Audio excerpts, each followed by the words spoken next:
Oyolima do do do Oyolima be gumo egwe bili. Oyolima do do do Oyolima be gumo egwe bili. Kwuo na fugo na ndị lomu se na nga nwuhe. N'ụwa m ebe chi m si na ngaga n'iru. Ọkwụ na fugo na ndị lomu se na nga nwuhe. N'ụwa m ebe chi m si na ngaga n'iru. Emeka Moroko ebe ọbụla ị nọ, anyị na-ekwunyere odogwu. Stanley nwanne m afọ gị. Chizi Juliet ị na-anọkọta nnọọsị ka ịkpọ mmadụ akpọ na wow.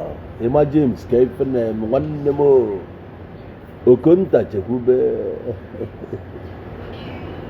Men m abịa ebe gị iri. Akwa ka anyị ji m ya wee bịa. Akwa tiwala akị. G-Right. Akwa tiwala akị. Chibueze afọ ome. Akwa tiwala akị. Asị na ọ bụ onye ọgwụ. O jelu gwọ ọgwụ. Akwa na-agwọ ọgwụ. O jelu gwọ ọgwụ. Kpọọ ya onye ọgwụ. Ọ na-agwọ ọgwụ. Akwa bụ onye ọgwụ. O jelu gwọ ọgwụ. Nwanne m nwanyị.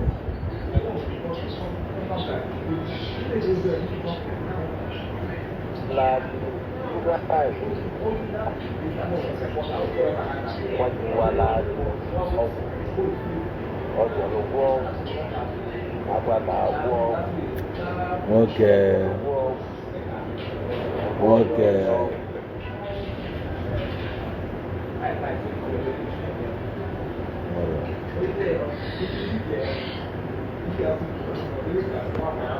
So as he did, happy Sunday to all my friends, Martin Zadigo Kafo, Akwezu, one them,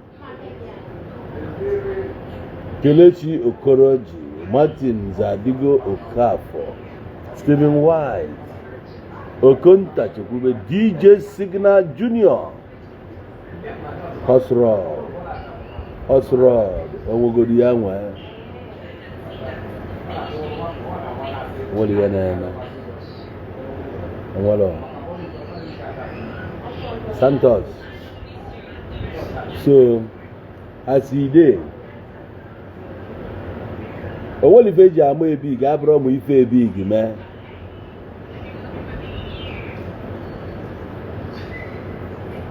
But only if you are big until you feel big, man. Otu o si fa akụna ife ebi ga-emego ka agbalụ ndị bụ ndị ọ bụrụ ile guy ọ bụrụ ile kịta ka a ga-ama ndị bụ ndị o nwere ife akwakwu akwa si na ọgwụ karịa ọgwụ ọ bụrụ ọbara ọra karịkwa n'ibi ya ọ bụrụ ibobo maka ada esi ibobo ngọ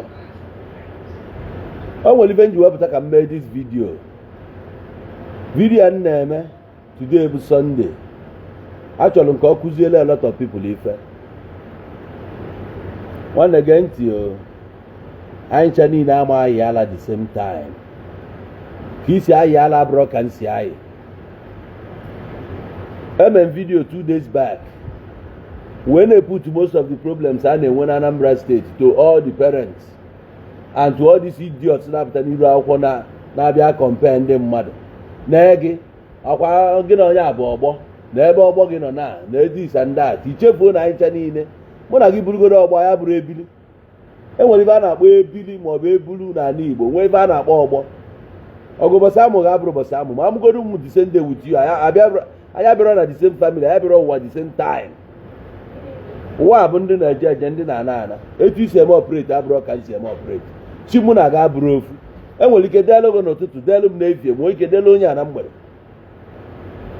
oge iji meki ego abụrụ oge m ga-eji meki ya oge iji nwa abụrụ oge m ga-anwụ mụ na gị can not die the same time o nwere ndị pụtara ụwa ife bụ mkpafa abụ ịchụba ego fe wee n'oge chụbụ ya. Nwee ndị pụtara ụwa ife bụ mkpafa abụ moto fa gbaa mbọ ka go moto. Nwee ndị bụ nwaanyị fa gbaa mbọ nụọ nwaanyị. Nwee ndị bụ ụmụ fa gbaa mbọ mụọ ụmụ.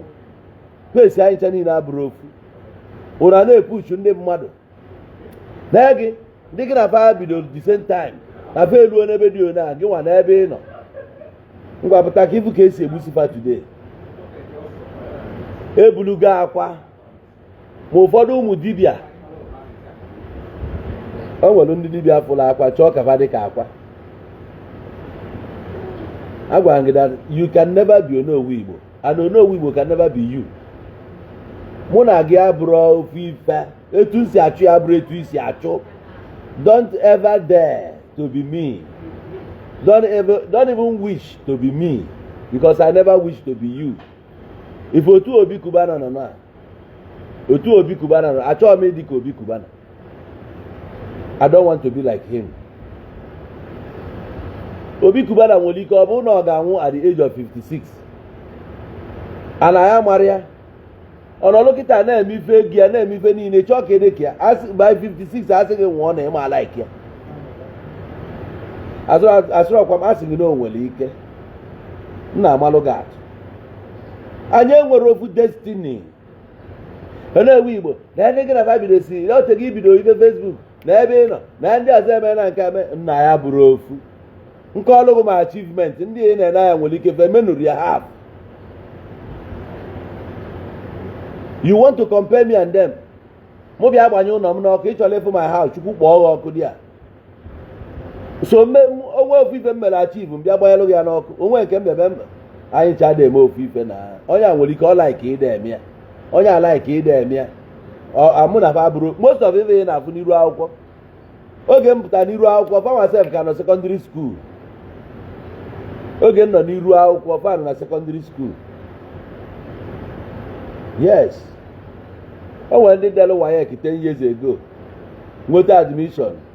Ụfọdụ ka nọ na university kịta ụwa na-atụ ya n'ihu. Ọ bụrụ na ọ tara afụ ruutu mgbala fanwa ama agbanwu ya. Ihe niile a na-amacha kịta fa gbaa visa jee South African ọ survive 5 years ka mmalụ ife batara ya. Go there na jee na one front jee kụọ ya pụta. Efu na ya enwe ofu ife abụrụ mụnwa na-eme my own according to etu capacity m ga-esi bunwu and etu chi m si direct m. Ị na-achọzi ka ị compare mụ na onye alụ na-agba gị mụ na onwe ofu story. O nwere ike family o si ji ego family nke m dị poor. O nwere ike o nwere nne na nna mụ abụ orphan. You know my story, you don't know anything about me. Why comparing us? Etu ị ga-esi n'ọlụ kịta ị na-achọ ka ịdị ka onye a na-achọ ka ọ ga gị na onye a bụrụ ofu. Na gịnị ya nọ n'ofu line ọ na-ebi ihe ego cool down ya mebe ihe na chi akpa ka ọ na-eme chụba ka isi achụ ya.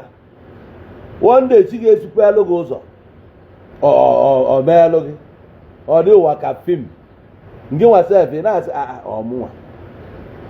Oge ngo my first car the same time send ego to Nigeria ka ego olu moto ka m kwụkwala ụgwọ another one na South Africa the same day. Moto na abụ the same day one na Nigeria one na South Africa. Mana ihe niile a na-eme nka fim ọmụnwa agụụ na agụ ọmụnwa bụzi onye na-ego moto igo Nigeria igo na South Africa ọ dịzi. Mana enwe friends na never believed na m ga-eme ekinwu ya. Ụbọchị chi m chọrọ ịkpọpe m ụzọ o send alụ m two small boys koili m to Samsung bụ ya nyere m ego njigo my first car. Na-eli ivu ọfụma ndị anya ukwu na-eme ndị eke na-atụ mpụta na shop ndị na nwee office table na my shop na-akpọ red label ka a na-akpọ gị chi nke m bịa fopụte ma all along ụfọdụ onwe achị take him serious maka na mada m wepụta ego nha no onye ọbụla nwere pace nke ya. Akwa ọkụkọ a na-abụ small boy mgbe o bido mebe wave ọ ka dị ebe 24 years 23 24. Ụfọdụ afọ ọgụbafa kaba dị ka akwa kesi ọ na-aba n'ime ya na ịchọkwa inwu dị kesi a. Will you like to have this kind of matter? Yeah, I like ya. ifu gị voji na-adịrọ mma ka ị na-achọ ka ị dị ka mmadụ meanwhile na-ekwu ya mụnwa na-esi tukwu ahụ ọ bụrụ my fault ọnwa anyị nọ bụ ọnwa love Valentine 4 days away nna m nwekwa onye ya ata that day enwekwa onye ya ata ọka na o nwere omeke plan ọ mbọsị love ihe ndị ọcha kụziri anyị ovu anụmanụ lagide ọtụ nwụọ n'elu nwaanyị eme ya sent anyị na celebrate ya maka na onye ọcha nwe idiot anyị na-ekwu ife anyị na-ekwu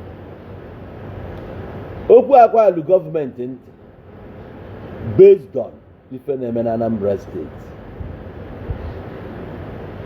efuwekwa ndị a ife m ga-eme otu a nnọbụ imeghe encourage gị gbaba mbọ n'ife anyị na-eme gị jisi ike olukwara na nke ọgwụ msigopụta maka na ife mụnwa bụ mmadụ na-eme ebe aja ka m na-achụ maka na aja karịrị ọgwụ ọ ga-agwọrụ na m ka akanye gị nke a na akanye na achọrọ m ọ kalịkwara mụ wee jee gba afa jee chụọ aja aka m apụọ na ya a na-agwara m gị as my follower agwọkwa n'ọgwụ you know the help dibịa ọbụla asịghị bịa ka agwọ ọlụ gị ọgwụ ọ ga-agbaba ọsọ ka ọ na-agwọ ya gwọọlụ ụmụnne ya gwọọlụ ụmụnne ya and ka m mee ya gị nkwuo okwu a kịta because amụrụ m onye na-ege ụlọ ọfụlụ iji ọtụ a na-akpọ onwe ya onyeze Jizọs ụlọ onye a na-akpọ onyeze Jizọs onye ahụ so na the worst idiot enwere na Anambra steeti ndị ide mmiri amụrụ nkụ produce anụmanụ dị onu na-agbachite ya nkịtị na-ezu ya ibe ọ na-ezuzu ya nwee ndidi na gọọmenti ka na-abịa kwa ọbụla amapụta na ya achọ gọvanọ ka ọ gba gọvanọ ṅaṅaṅaṅaṅaṅa idiot apụtala ụbọchị a egbuo oge wee voice note m sendịarịa na m sị no idiot ka ọ bụ anụmanụ you no get sense ịmapụtago kịta arụ ga-ajụ gị oyi izuzuru buru ego dọbasịa ndị nwa sendịrị gị ego ịma na oge a na-ezuzu dị ife agaana ọnụ nwa na-eme onwe na expose to danger eburu gị ụbọchị a ya ọzọ ị na-agwa anyị bụ na a na 87 million na-edo gị nwụrụ 87 million na-edo etu dị anụmanụ dị ka gị nwụrụ 87 million ị nwụrụ 87 million etu dị na ndụ gị a ị nwere that kind of money ọ ga-enwe ụdị ego anyị ga-ama na kọmọ mechie ego ọnụ ka agata ndị nwa 7 million ọgbọ 94 million na-edoghị a na-anata ụdị ego ememe ịmapụtago na aja wetasikwa ego kpọba n'iru gị kedu na cashless society anyị ka mmadụ chọrọ inye gị ego ọ gbaalụgo transfer oje nnọọ na bankị ịma ego ọ na ị nwere ike nweta you cannot withdraw more than 120,000-150,000 na bank the rest bụ welu your app mee the transfer o nwezi onye na-ebugharị ụdị ego a kịta iburukwa ego kpọbasịa polisi kwesịrị ime gị investigate maka chika nna agwa gị tebụl a na-eme ọ ga-atọ ọnụ to your side very soon ị ga-akọwa ọfụma mens ga na-ebunye gị ego amalụ nọmba onye send this kind of money ka amalive onye a na-eme gịnị ka ị mere onye a ọ gbanwegharịgo transfer obulu kaachị bunye gị kedu chọpụ ị ga-eje fod kaachị a na Naịjirịa na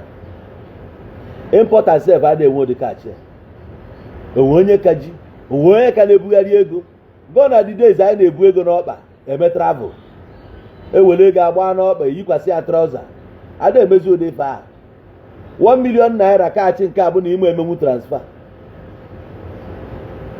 kedu ego mmadụ na-enye gị ife a na-eme gị ọ na-esendịrị ego buru kaachị bụ ego iwee kpọba na-eme kọl onye ka ị na-agwụ ịgbanyị nọ kamera izuzuru igosi ego a ka anyị wee kweta na enyere gị ego o nwere ihe gbasara anyị na gị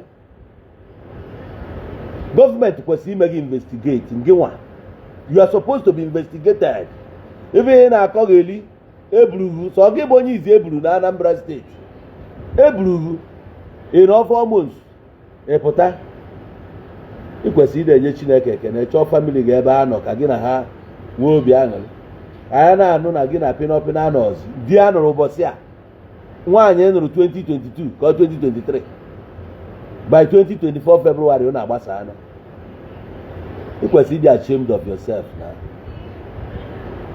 I'm telling you ofu isi ada ahụ nwoke anyị ugbo na-abụ otu a nnọ kịta enwere m ike ịnọkata nwaanyị nna anụ ana ma okwute na mụ na ya da anụzi all my property m ga-esefugad ya nke abụgodo wanted mmelachi wee bụrụ nke a na-anụba anụ ọ na-anụ a na-ekwu okwu ọbasi wee bụrụ nke ka a ya abanye pịnọpịnọ obere nwanya na-aka eje n'eniwe a ịbịa kpochuo onye iru gbachuo obere nwa dị ka ya ọ bụrụ na ị ka dị 20 something years a na-ekwu na ọkọrọbịa na ọ na-enughị enu n'isi ka ka ị ma expect nwa dị 25 years ọ ha agadi nwoke dị ka buru afọ buchisi enu na ihe maintain nwa obere nwa dị one ịmakwa ihe nwa na-complain na ide eneti ya anya ọfụma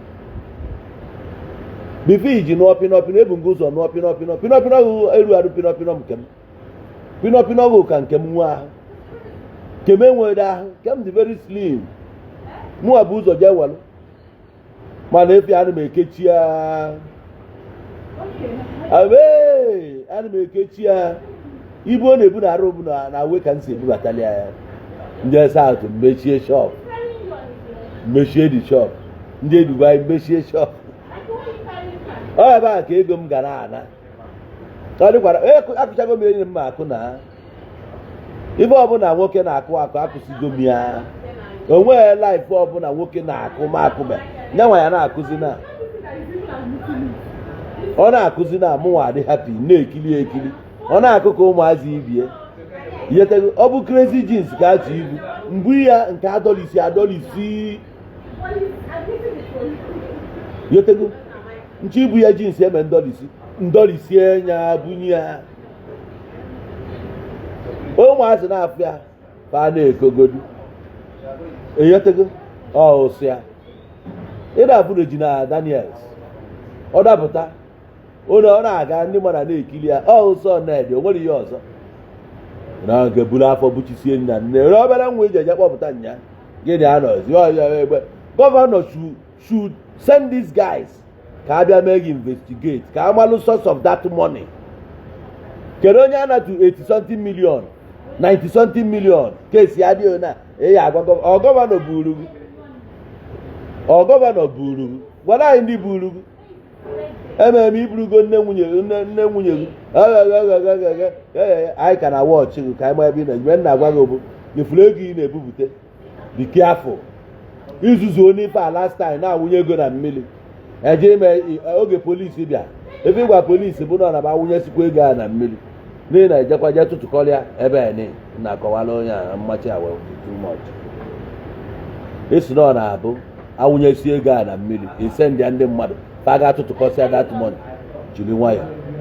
jiri nwayọ ọga take am easy ọ bụrụ ọsọ gị na that steeti ị na-anya n'obodo ya afụ na ndị mmadụ anọrọ ọfụma ị na-amachagharị ife ị na-amacha were nwayọ take am easy bakwa n'ụlọ bakwa inside unu nwa so na ndị hype brought these boys fe wee banye into all this rubbish fa na-eme unu contribute too much if ife Soludo na-eme na achụsịa ndị dibịa ọnụ nwa bụ ndị pastọ nke gị bụ na ya gba ebe ịkwụ akwụ a ga-achụ ndị pastọs nwa obere oge na this miracle unu na-eme unu ga-abịa prove ya a ga-achụ unu ndị dibịa unu nwa anọkọtazi ihe dibịa anọkọta oburu gold n'olu onye ka ị gwọrọ gịnị ka ị gwọ come and tell us ebe ị na-agwọ ara ha agbago ị na-agwa oke n'ezi akwa ka a na-ajụ oke ite akwasị na onwe ya dị ka oke ite na ọba nwanyere ya afa so para na-azọzi gị na finally check ya n'anya ọrụ ọbụla ị na-alụ na-enwere adreesị ọga forget that nonsense